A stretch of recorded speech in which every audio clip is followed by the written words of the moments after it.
Welcome to the Songwriter Connection, the podcast that delves deep into the art and heart of songwriting. Each week, we gather around the dining room table to uncover the stories behind the songs. We invite you to join us on a journey through the creative minds of the songwriters who shape the melodies of our lives. From Nashville, Tennessee, here's your host, Dave Lenahan. Well, again, I want to thank you for joining us as we inch ever closer to that 3 million streams mark. You're making it possible. I thank you so much for doing that.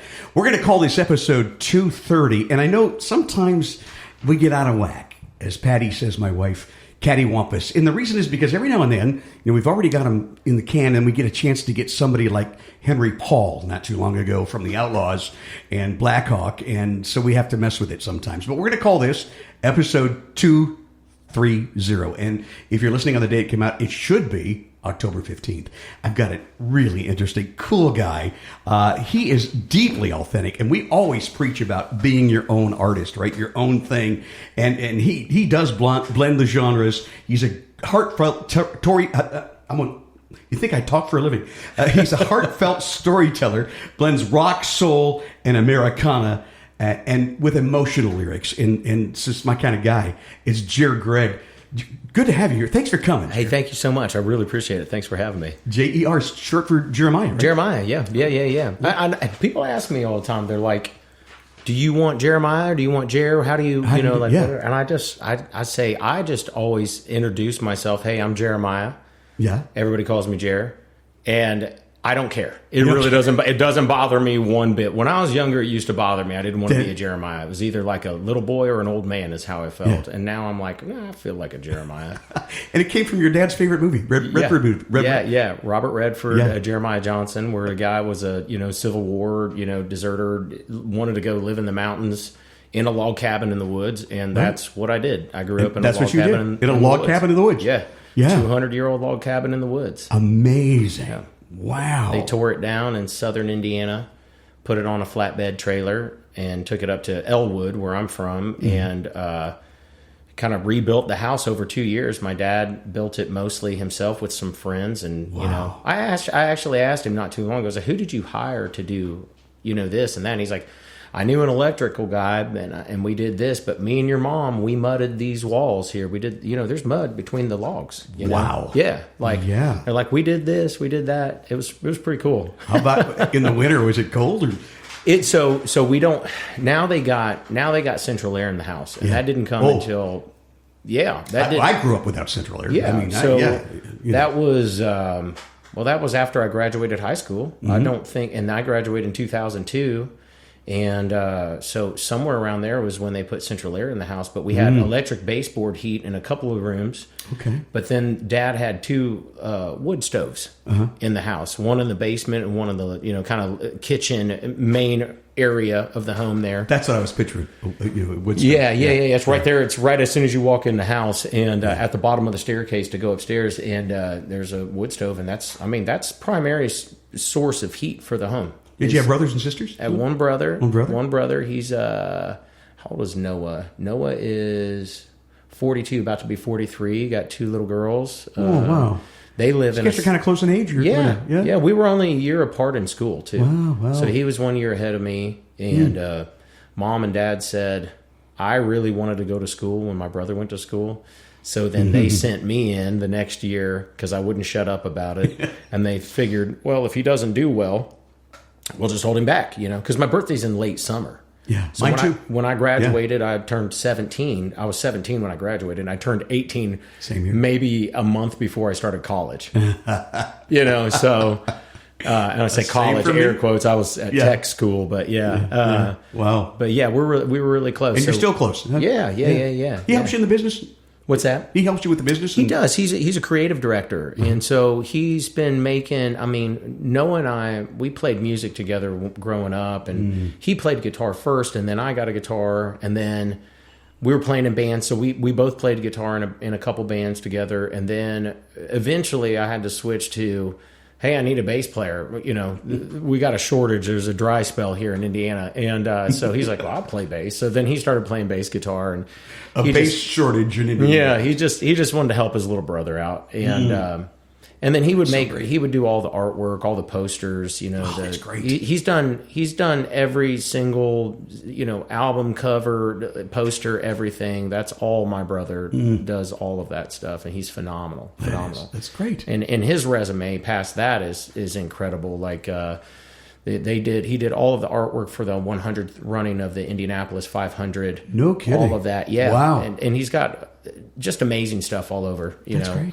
Really cool stuff. Really proud of him. Amazing. Yeah. I bet it shows. So he's still art, Yeah. and he still plays guitar and stuff too. Mainly just practices at home. Did you guys write songs together? I think we tried. Yeah. I think we tried. And most of the time when we were playing together, we were playing like these rock bands. So he might have had a riff or I might have had a riff. And then I was always the songwriter though. I was always like, hold on, let me put the melody and some poetry on this thing, I didn't know what I was doing when I was young. These words rhymed and they sounded cool, That's all you need. Yeah. And 3 chords. Yeah, exactly. Yeah. Well, that's pretty cool. I'm glad you guys are so close. And we have a friend in common. I didn't realize she was your cousin. Tracy Richardson. That's right. Hello, Tracy. Yeah. Hey, Tracy. I miss you, girl. No, actually, I just saw her last week.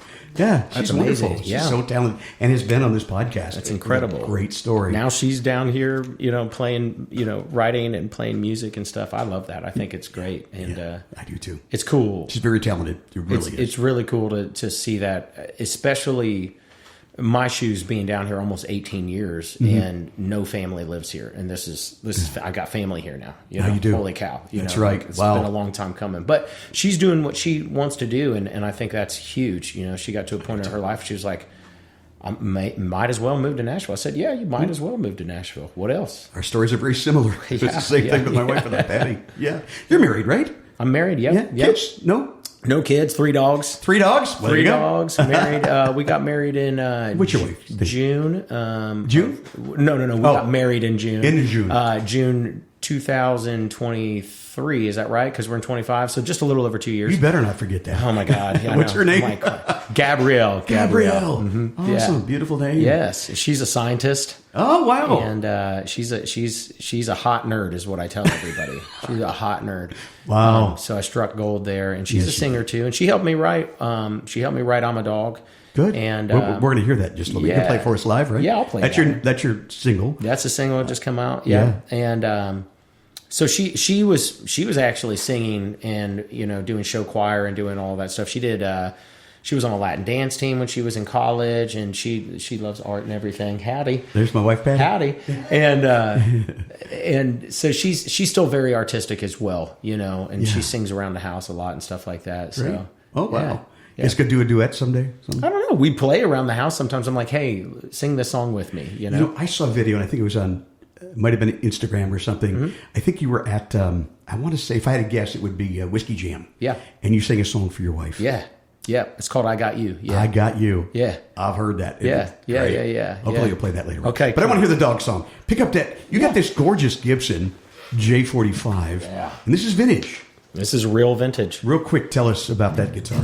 This tone is incredible. I'm 41 now, but last summer I had my 40th birthday, and I'd been looking for a vintage Gibson or a vintage guitar in general, but mainly I was kind of in that kind of realm of looking for a J45, and I played a bunch, and then finally walked into and the prices here in Nashville for vintage guitars is just insane. Oh, it is. And they could be repaired, refinished, everything, and still $5,000, $6,000, $7,000. You're like, what? Yeah. And then I found this one that has not been refinished, fixed, cracked, broken, anything, but it's got some life and it's got some scratches and some wear.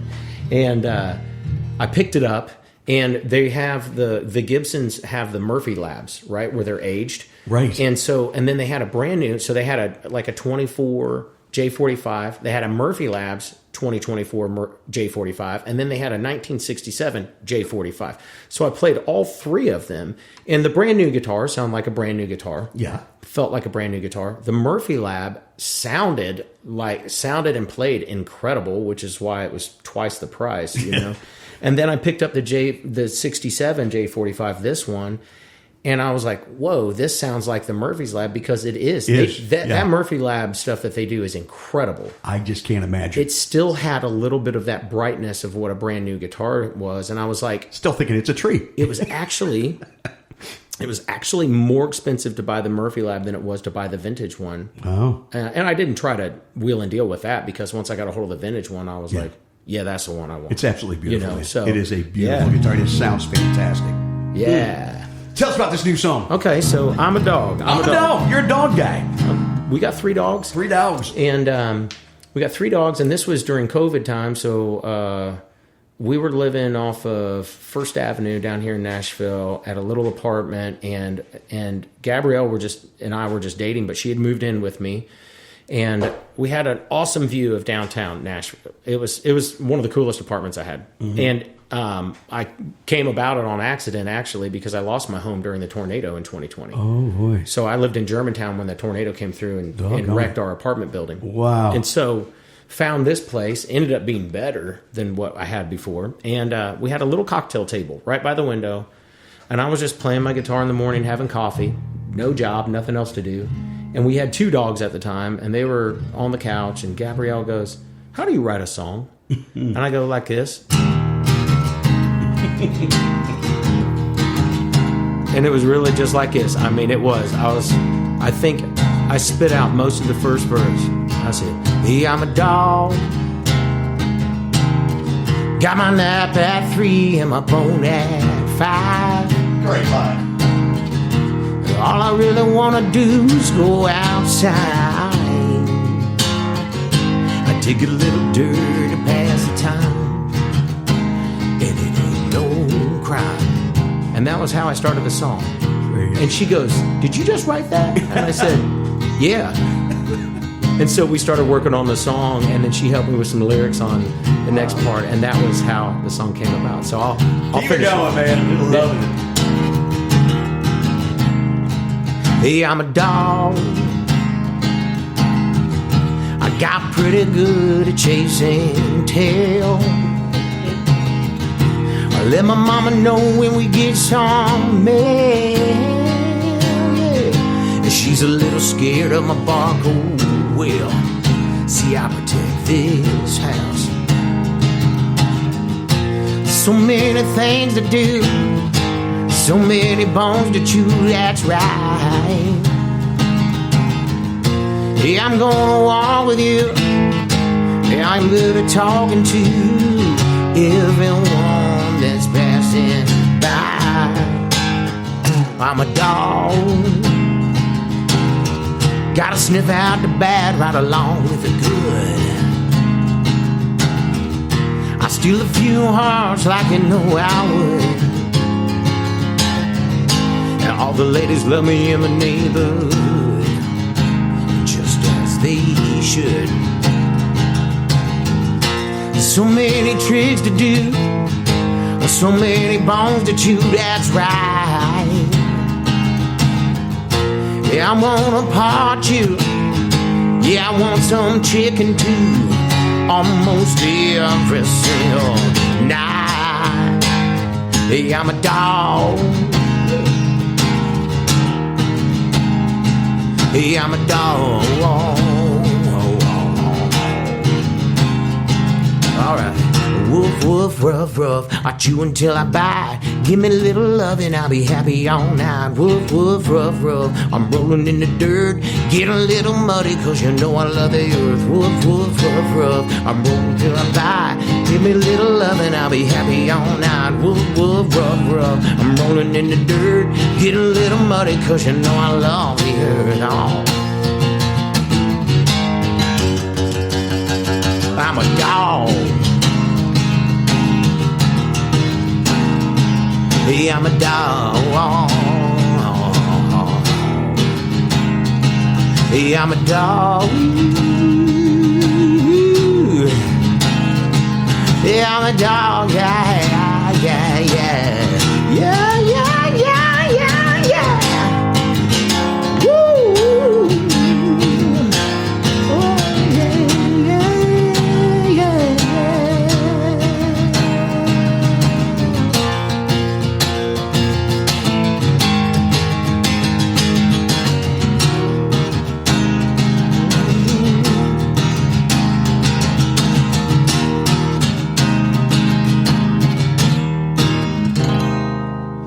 Jer Gregg, let me tell you. And the Georgia fans are going nuts right now about them dogs. It's true. They got them dogs, baby. Yeah. I grew up in Cleveland, so the Cleveland Browns are also the dogs. And, that's right. Yeah. So there you go. We need sponsorship for you there. I know, man. And we're trying to, with being that we have 3 dogs and they're all 3 rescues, and my wife and I, we've fostered dogs, and she helps try to, like, whenever she sees a dog online and she knows a friend, is looking for a pet, she'd be like, I think this one's great. And she's been a matchmaker for several people that have found dogs and stuff. Awesome. So we're doing, since I own the masters and the royalties, like all of this, and especially here talking on streaming platforms and all this stuff, like all of that revenue comes back to us completely. We don't have a publishing company to pay back. We don't have a record label to pay back. We don't have all those things. So we're able to take more of that money and be able to hopefully give that back to some fosters and shelters and stuff like that. That's and everything. fantastic. And then we just thank you for doing that. I appreciate it. That is really awesome. I love animals and and pets and things. That's fantastic. We got merch coming for it specifically. I think it comes in this week, actually. Do you have a name for that organization? Or? It's we don't have an organization ourselves, but we're just going to take, I think the way that we've got it planned out is like this month we'll donate whatever we got for here, and we'll go to this organization and go. That way I can hit 12 of them in a year. You that's know what fantastic. I mean? At least that's my thought process. One of the places you work with is Miranda Lambert's place, and she's got she's got Mutt Nation, right? She does have Mutt Nation. Yeah. I haven't even reached out to them to do all that stuff. That'd probably be a good idea, huh? Well, it probably would be. So let's talk about you play a lot on Broadway.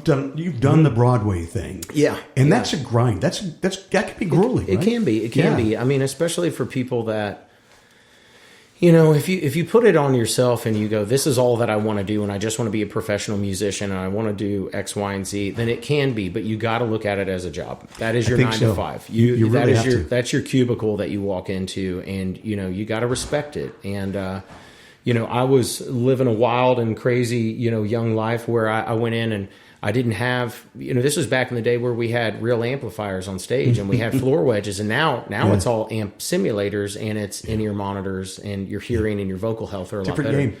It is, but I was doing that 4-piece, 4-man rock and roll, Southern rock kind of thing 4 nights a week.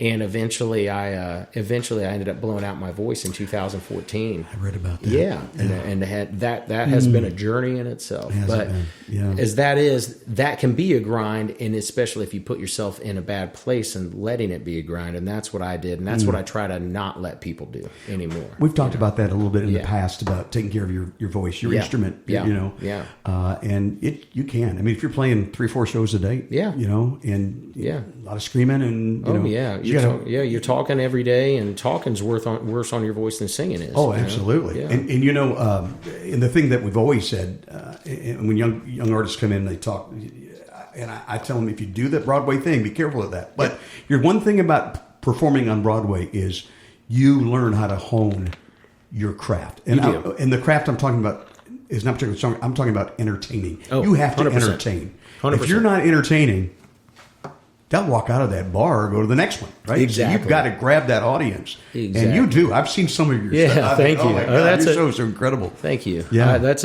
a big part of what I teach, the people that I work with and do is I help them build their set list, I'll comb through set lists, song lists, I'll go watch them play, I'll take notes. By now you know which songs work and which don't. Yeah. And sometimes people will hit me with one, I'll be like, you're really going to play Folsom Prison, right now, whatever, blah, blah, blah. And they're like, well, we do it with this song and this one, and it comes in and out. And I'm like, oh, okay, cool, Because some of those, they may hit, but different times, Yeah. If you've got an older crowd from 2 to 6 o'clock, then that may be doing well, but it's not going to do well at 10 o'clock. Yeah, when it's all kids. Not usually, yeah. They don't know that music, So, set lists have to adapt and change over time. If I played my set list now, what I played 14 years ago when I first started playing on Broadway, I wouldn't have a gig. No. It just wouldn't be relevant. How do you keep up with it? How do you know?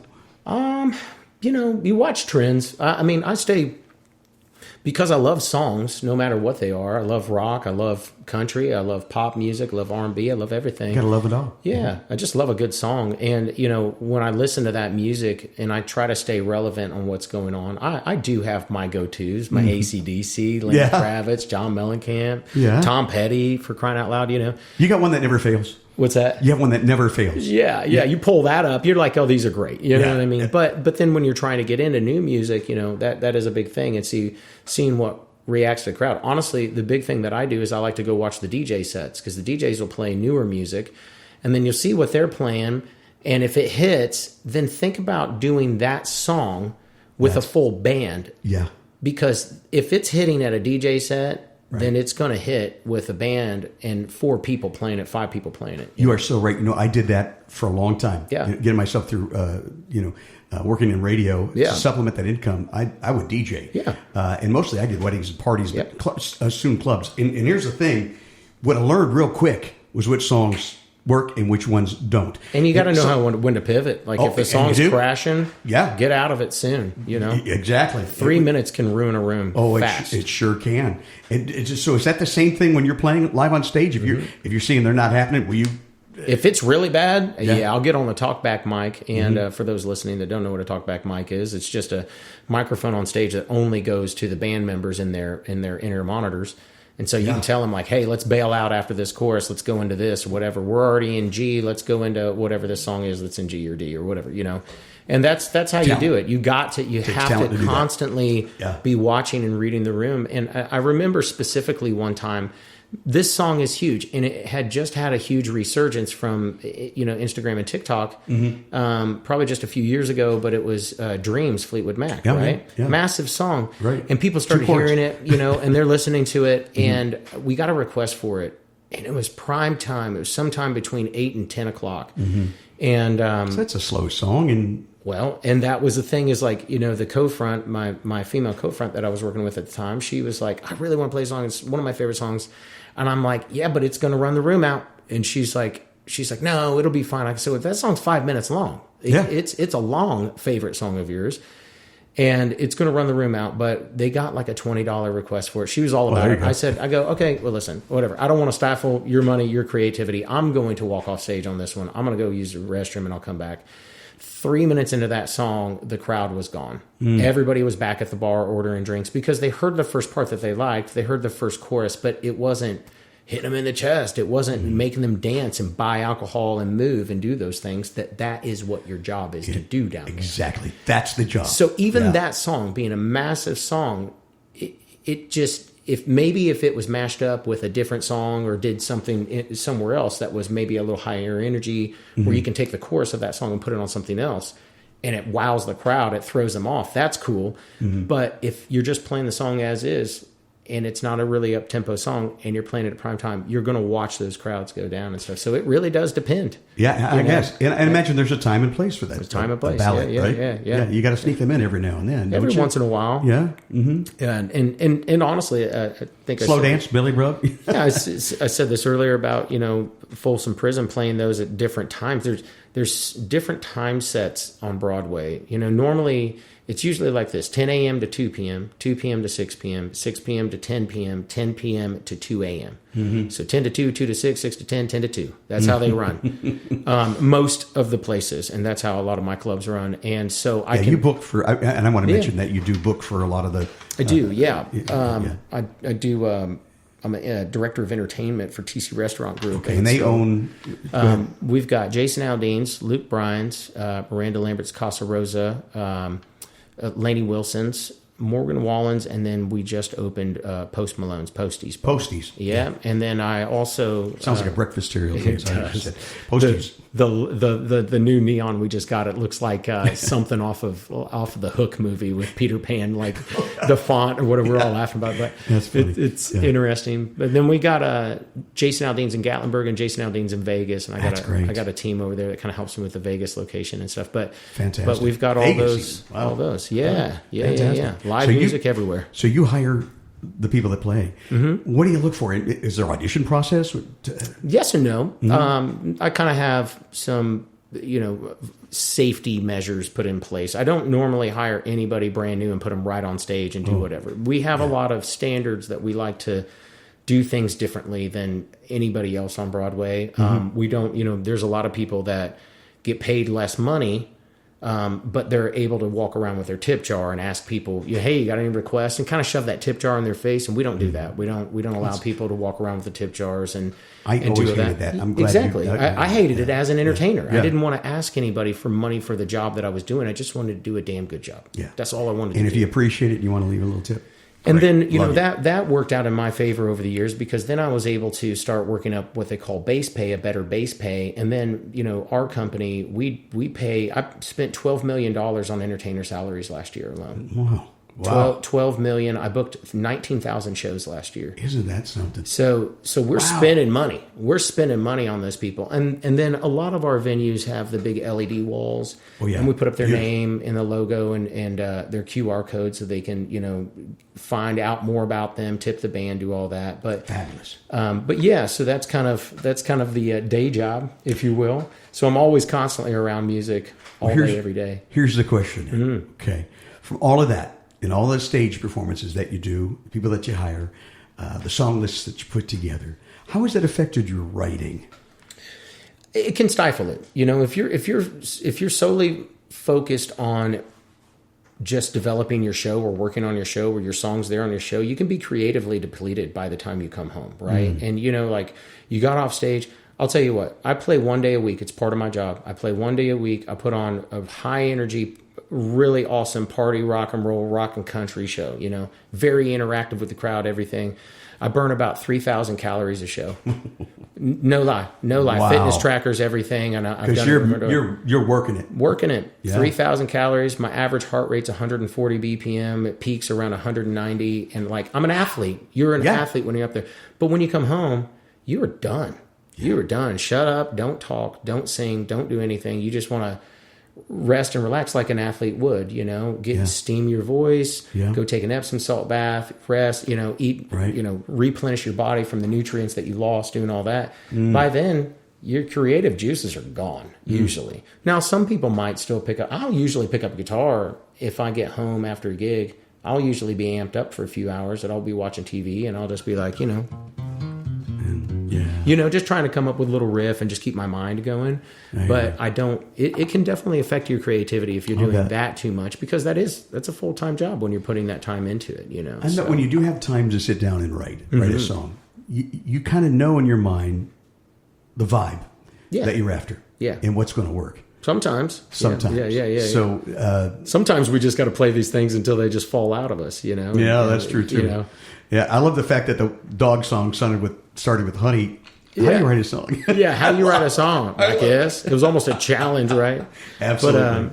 But you asked, to tie that back in, is there an audition process or audition process for all that? Yeah. Basically, what I do is I kind of get online and use social media as a tool. And what I'm looking for, because what we're putting on stage there is not original music. So when people are putting only videos of them playing original music on their TikTok or Instagram or whatever it is, it doesn't really give me a good tool. So think about American Idol or The Voice. Are they singing original songs? Usually 99% of the time they're not, because those judges don't know how to judge a song they've never heard before. But if you're singing Don't Stop Believin' and they're pitchy on that, because you've heard that song a million times, right? So that's kind of the kind of thing that I do. I look for, if people have got, I have them send me a reel of them playing cover songs, and usually I have them do it in a live music type setting, because I'm not one to usually hire somebody that's never done this before. I need seasoned people, and so usually they come from other circuits. I'm using air quotes here that you can't see, but circuits downtown or other places where they have experience. I don't usually hire anybody that doesn't have experience, because that takes a lot more time for me to work on them. Gotcha. And I like it makes sense. Yeah, you got a big country name on there. You're like Laney or Luke Bryan. I mean, they're expecting. They want to come in and see the next big thing. That's kind of where I look at this. Like some of the other places, I call it kind of the AAA leagues, and then when you get with me, now you're in the big leagues. You're in the majors now. Yeah. And so we farm teamed you up, and I slowly get them in. Hey, we got a sub. I call them. I see if they're hey, I need to fill in today at 2:00. And can you do it? And the ones that jump at it, those are the ones I always keep calling back until they finally get their foot in the door, and they're doing a great job. I follow up and say, hey, show was good. Show wasn't this or that, whatever. And they keep doing it. Finally, I go, hey, all right, I think you get it now. You understand what we need, what we're doing, how we do operate things. I'm gonna add you to my roster now. Nice. So that's kind of how I do that. I got about 150 acts on my roster right now that I work with. Fantastic. Yeah. Beautiful. So that's kind of the full audition process, if you will. I love it. Thanks for that. We're talking more about songwriting. We're with Jer Gregg today on the Songwriter Connection podcast. Be right back with you. Wait. You're listening to the Songwriter Connection with Dave Linehan. Find us on Facebook and YouTube at the Songwriter Connection Podcast. And find Dave at thedaveconnection.com. Now back to the show with your host, Dave Linehan. Well, again, thank you for joining us. If you're listening on YouTube, and I know we're not a video podcast because I'm a radio guy, but we've been through this time and time again, I do appreciate you clicking the subscribe and the like because that does help us more than you will ever know. Thank you for helping us spread the word. And also, I talk about our special Spotify, The Songwriter playlist. And I had a nice note today. They wanted to know, what is that? It's actually Songwriter Connection, the songs. If you find that on Spotify, you'll hear the songs that we feature here on the show. Every week when we publish this podcast on Wednesday, I always add a few songs in. So it's building. It's there. Listen to it. Stream it, if you will. Tell folks about it. Jer Gregg is our guest. Pretty amazing guy. He's done it all. Appreciate you, man. A multi-instrumentalist.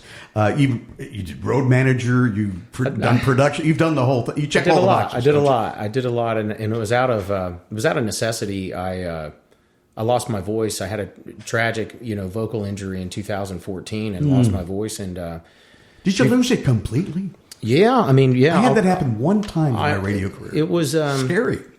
I was sick a lot, and with the allergies, we were talking about that earlier. This is terrible allergies. And we're in a Dust Bowl here, and I'm sick, but I wouldn't take time off. And I would sing when I was sick, and I would sing when I was drunk, and I would sing when I was tired. And that's what the doctor, the first three things she said to me, she goes, "Don't sing when you're sick, drunk, or tired." And I'm like, well, that's all I do, Yeah.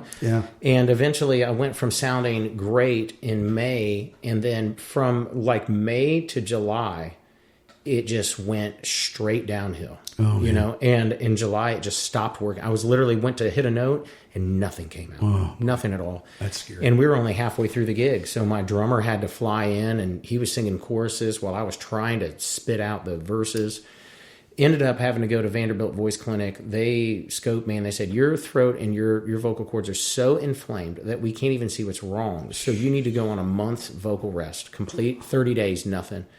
And then on top of that, they're like, you can't drink, you can't smoke, you can't have any caffeine, and you couldn't talk for 30 days. Yeah, it was rough. That's rough. And I turned 30 when that happened. During that time period, I remember my buddy Forrest took me out for my birthday, and I had I'm on vocal rest sticker, and I had this little party popper gun that I was just like, I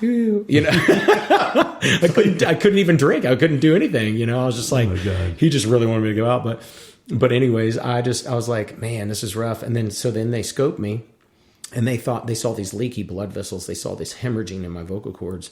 So they thought that was a problem. So anyways, this fast forward along 6 months of trying to do vocal therapy. And finally they came to me and they said, well, we can just do one of two things. We can either do more vocal therapy, and then if that doesn't work, then we'll do surgery, or we can do surgery and then you'll do vocal therapy after that, And I said, well, we've already done vocal therapy, so let's just go in and turn this thing off. I was ready to go. So that was December. So I lost my voice in July.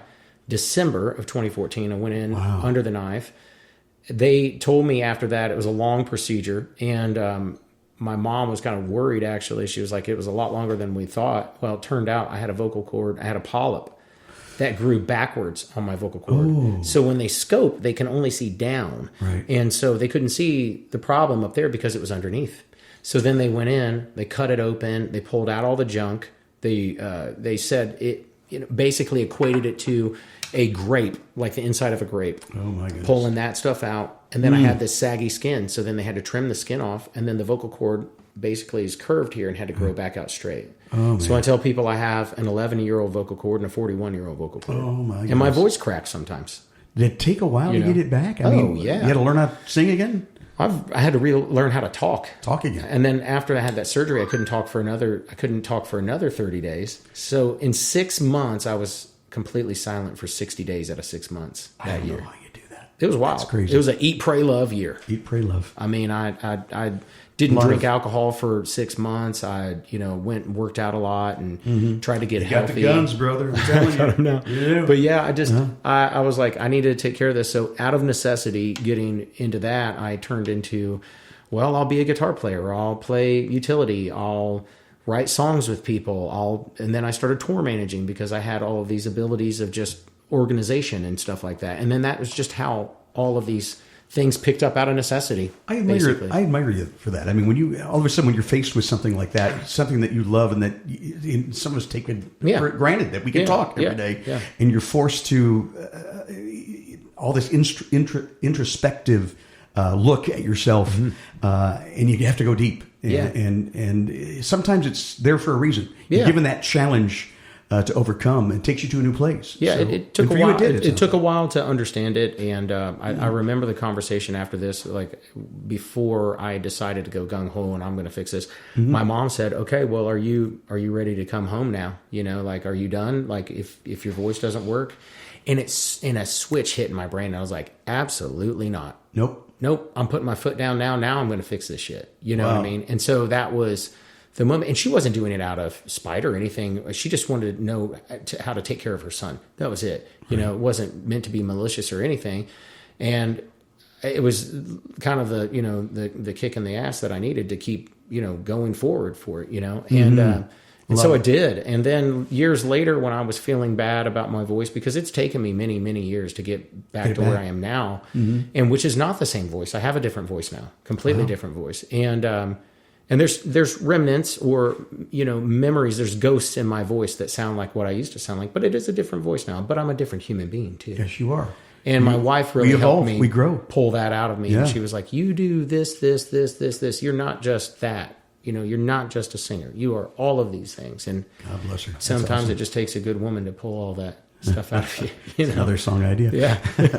We've been spouting song ideas all day. Yeah. Why don't you share another one with us? It's been a little while. Tell us the story behind it, I'll play the one about a good woman then. Yeah. Oh, yeah.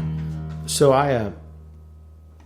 we as a musician and as I don't want to just pigeonhole anybody here, but like, it's hard to buy a house. It's hard to buy anything, especially in this day and age. Everything's so expensive, but it's very, very hard as a musician, as a professional musician, to try to buy a home when you don't have other income or all of these things. So I'd been trying to buy a home for a long time. Gabrielle came together and we bought a home as we were dating. We weren't even married or anything. And we bought a home together.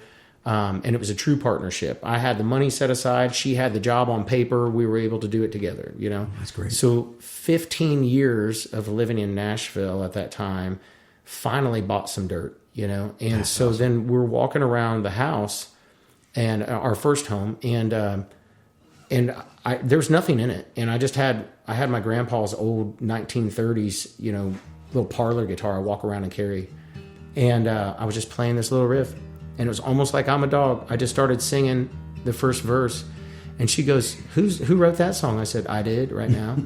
But it was just literally everything that I was seeing in the house and things that I was grateful for, that I could finally afford a home. I could finally live somewhere and call something mine. I've lived in Nashville for so long, and now I have a piece of Nashville dirt that is mine, and all those things. So I wrote the song. Congratulations.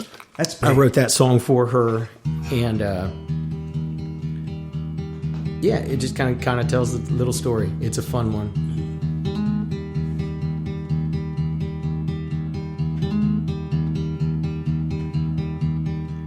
I got a couple dogs and a brand new bed. I got this pretty house where I can rest my head, and I got you. The Lord has blessed me through and through. Hey, I got everything I'll ever want, everything I'll ever need to, 'cause I got you. And I got my guitar packed and my blue jeans on, jumped in my pickup truck so I can sing some songs about you and all the little things you do. Hey, I got everything I'll ever want, everything I'll ever need to, 'cause I got you. Got you to blow my mind, got you by my side. I got both of your legs wrapped around me all night. I got you in my arms, I got you held so tight. I got moves, I got grooves, I got the juice, 'cause I got you.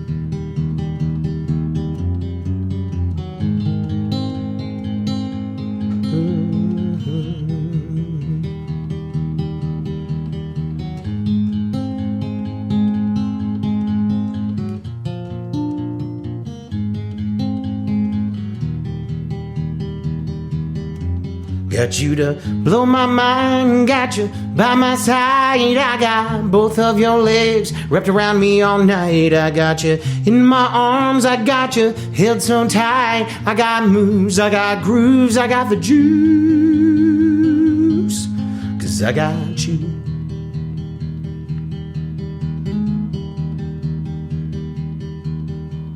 I got your hand in mine while we walk the aisle. Got you to say I do, yeah, I'll be here a while next to you.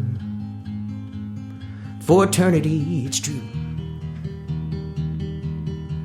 Hey, I got everything I'll ever want, everything I'll ever need to, 'cause I got you. Got you to blow my mind, got you by my side. I got both of your legs wrapped around me all night. I got you in my arms, I got you held so tight. I got moves, I got grooves, I got the juice, 'cause I got you. Mm-hmm. Mm-hmm.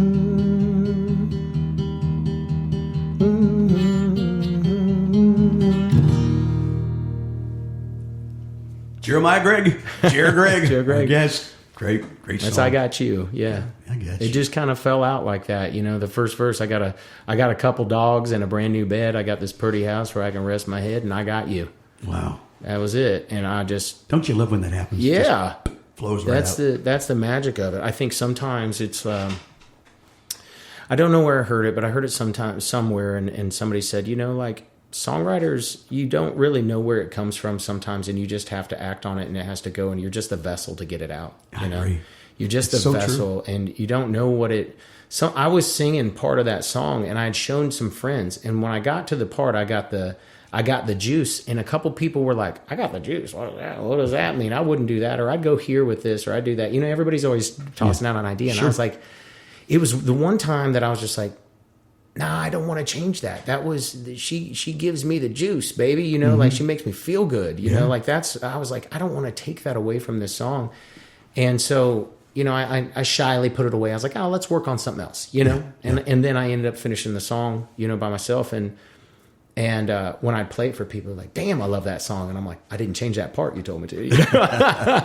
I saw a video of you doing that live. Yeah. And it was just wonderful. That was the one I played over at Whiskey Jam, and somebody's filming Gabrielle, and then they're filming me, and then they're filming her, and she's going back and forth, and she's singing along, and she's super proud, you know? Absolutely. Yeah.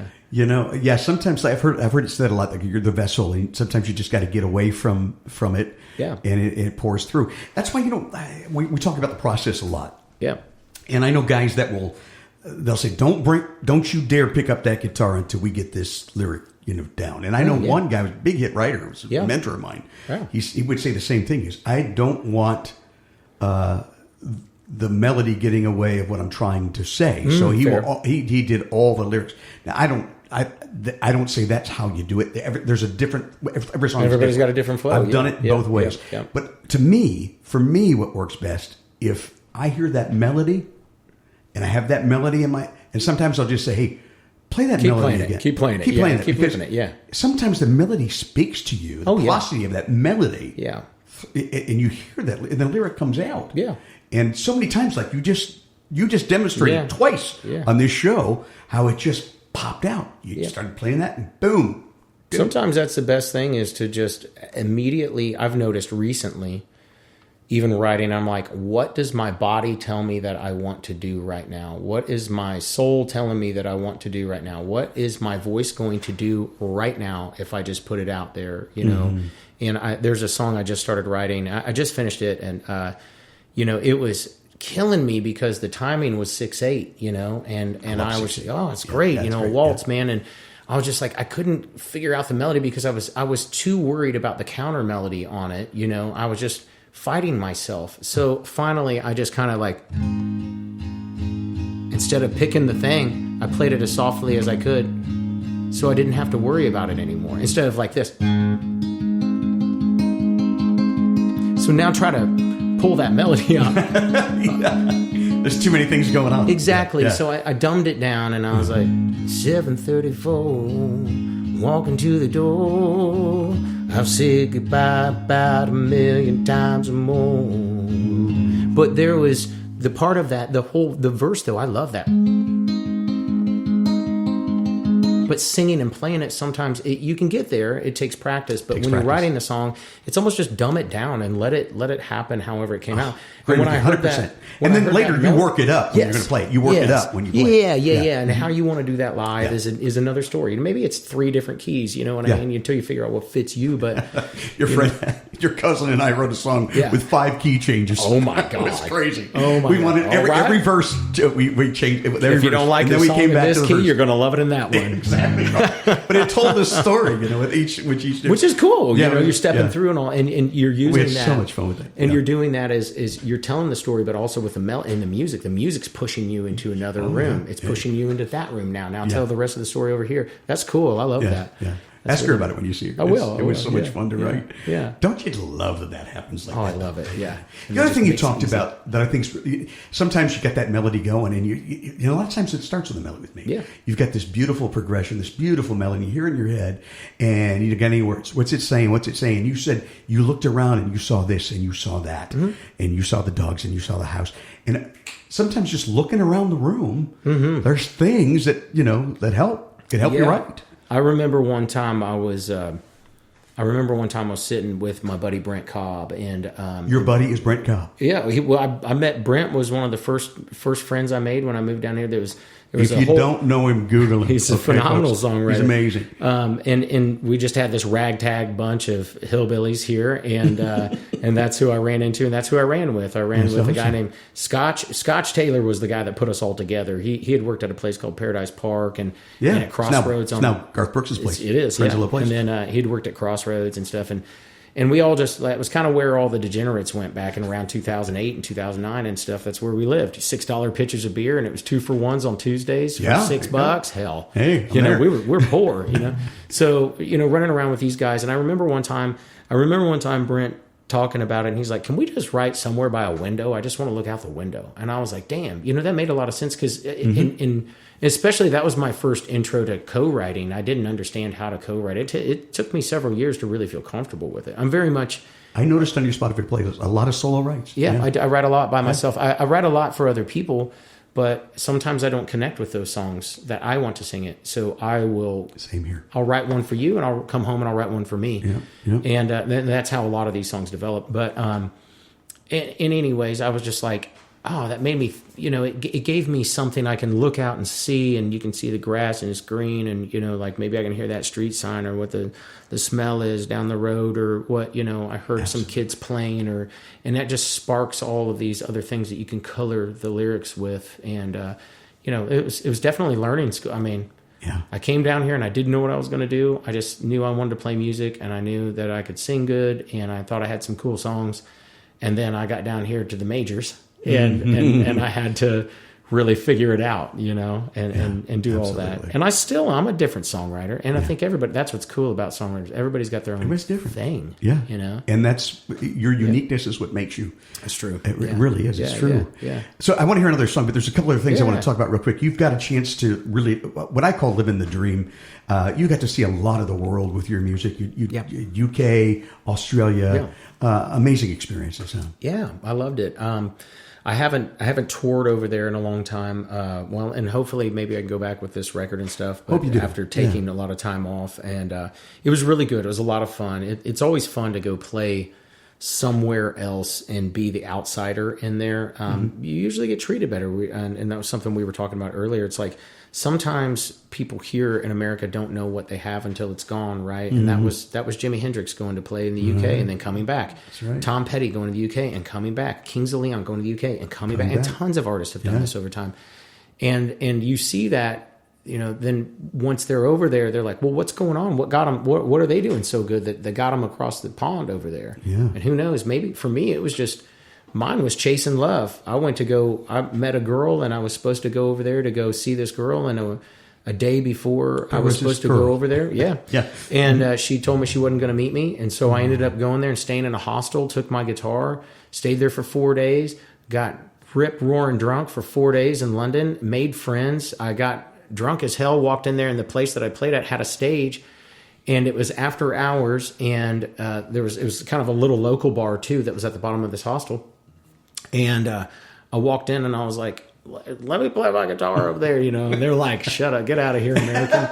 And they're like, no, and I go, can I plug in? That's what I said, can I plug in? They said, no, you can't plug in. I said, well, can I go up there and stand up there and play? And they go, sure. Whatever. So I go up there and I just start playing and singing. And I used to be a very loud vocalist back at the time. And I just saw that whole room just turn and look at me. Whoa. And then the one guy there, he was a music promoter. And he ended up being my tour manager and artist manager in the UK. And his name's Martin Furlong. Really good friend. And fabulous. So then he was like, we got to get you gigs. We got to get you back here. And so then they were having me back twice a year to go and do, 2-3 week tour stints. What a great story. And then Australia was kind of a similar thing. I made friends with an Australian artist here, Mick Lindsay, and we became buds. And we were just running around and getting drunk and chasing tail, and playing some music, and eventually Mick ended up crashing on my couch over the summer after we just got drunk so many times. I was like, well, just stay at my house. He had a producer that had a room at a house that he was renting or whatever that had a bunch of cats in it and stuff. And he was highly allergic and I'd see him just itchy red every day. And I said, well, just come sleep on my couch. So he did. And then he was like, well, come over to Oz with me sometime. And so I did. I had one of the best trips ever. I was there for like 7 weeks. Wow. And played and went all over. And then came back like once every year or every other year or something like that for several years. And, that's cool. And then I'd come back here and people were like, what are you doing? They're so excited to see what I was doing everywhere else. It kind of helped, sometimes you just got to get out of where you're at. I think so. It's very important. And then also it helps you appreciate what you do have here, especially like being able to be a professional entertainer, and do that as a job and be able to be a songwriter and work on your craft and do all those things without having to punch out at a factory or a 9-to-5 or whatever it is, Instead, you're punching in and punching out in the studio, which is a whole different thing. Yeah. So the other thing I want to talk about is this documentary you're doing. Yeah. So it kind of came by accident. I was just hiring a guy to help film behind the scenes while we were recording this record. I went to go cut a few songs. My guitar teacher, I didn't start taking guitar lessons until I was 39, by the way. So I played for 27 years and never took a lesson. Wow. And then him and my vocal coach and my wife and some other friends, I was playing them these songs. They're like, who wrote those? I was like, me. And they're like, you need to go record them. So they put a boot in my ass. So I went and did 3 songs. They're like, well, just go do 3 songs. What's it going to hurt? I said, you're right. So I went and did it. And it just fired me up. It inspired me so much. So I have so much to thank those guys, Paul and Benny and my wife, Gabrielle, and some other friends. But I started doing that, and then I was bringing Ryan Wynn with Winning Productions, and we were just filming behind the scenes. But he started hearing all these stories about me from people at the studio and from people that I was working with and all of these things. And then he was like, wait, I didn't know you had this vocal injury. I didn't know that you did this. I didn't know that this was that. And it just kind of created this whole vision of, basically the macro vision is my journey. Almost 18 years in Nashville playing music and being an entertainer with a roller coaster life. But then the micro vision of that is the recording process of the album, you know?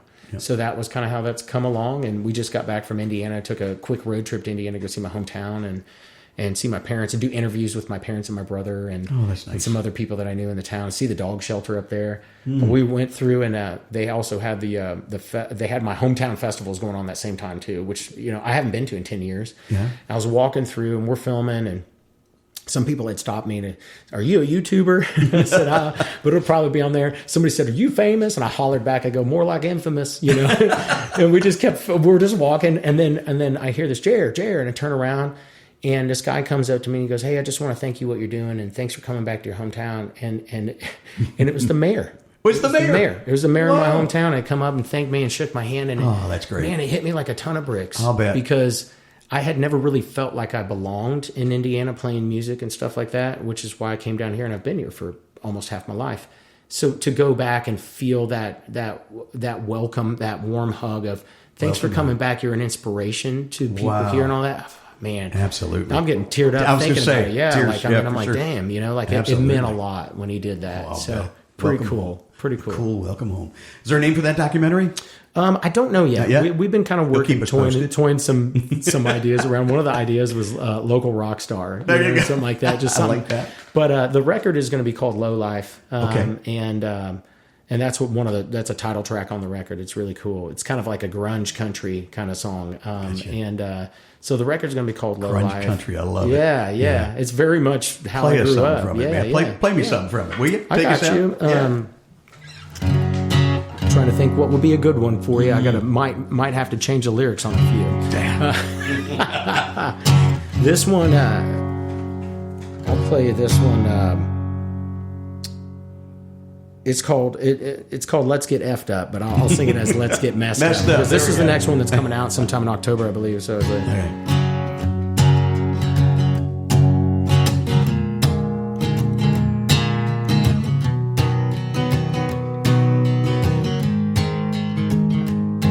She was sweating to the beat, yeah, she really got to move and made my pants so tight. Girl, you did something to me, and I knew right then that it must be destiny.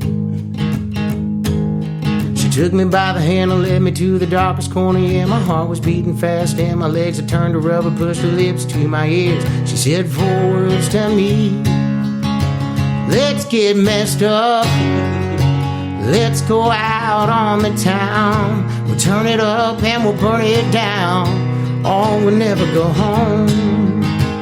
Let's go get stoned. Let's smoke some purple haze. We'll get so high we'll float on for days into the great unknown. Let's get messed up.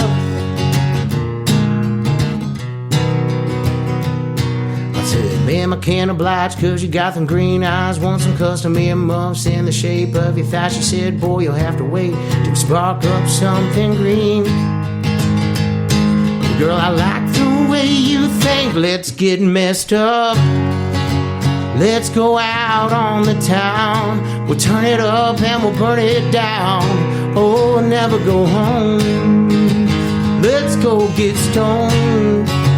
Let's smoke some purple haze. We'll get so high we'll float on for days into the great unknown. Let's get messed up.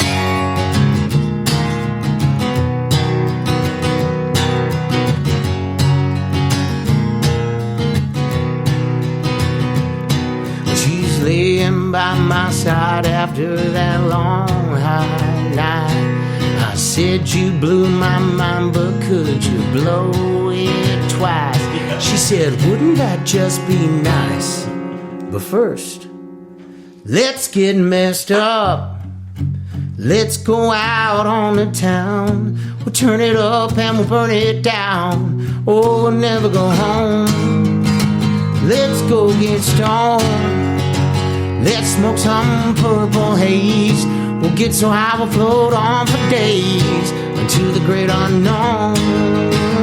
Let's get messed up. Let's get messed up.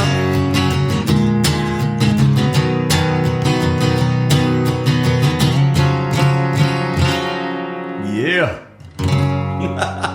I know you're a big Jimi Hendrix fan, as am I, and you managed to work Purple Haze in there. Yeah, I did put a little Purple Haze in there. Yeah, I was like, I got to put something in here. That was a funny one. It took me about 2 years to write that song, and I I had most of the chorus, but then I didn't understand what I was going to do with it. And then one day I decided to eat an edible, and I got a little messed up. And I sat in the mudroom in my house when you walked in, and in the middle of the night, in the dark, sitting there with my phone out, just giggling, going, what about this line? And I literally had to get messed up to write the song, to finish the song. And then I finished it, and I was like, wow. So, that was awesome. Sometimes you gotta. Yeah. It's Jer Gregg, Gregg. That's right? correct, yeah. Your website is? JerGregg.com, yeah. .com. There you go. Yeah. Check him out. Thanks. It's good talking to you. Hey, thank you, buddy. It was great Cool guy, talking to you, too. Appreciate you. All the best, man. I love Good luck at the new record. Right on, folks. Right on. We hope you enjoyed this intimate glimpse into the world of songwriting and found inspiration in the stories shared by our talented guests. Remember, the magic of music lies not only in the notes and chords, but in the emotions and experiences woven into every lyric. Until next time, keep listening, keep creating, and keep the melodies alive.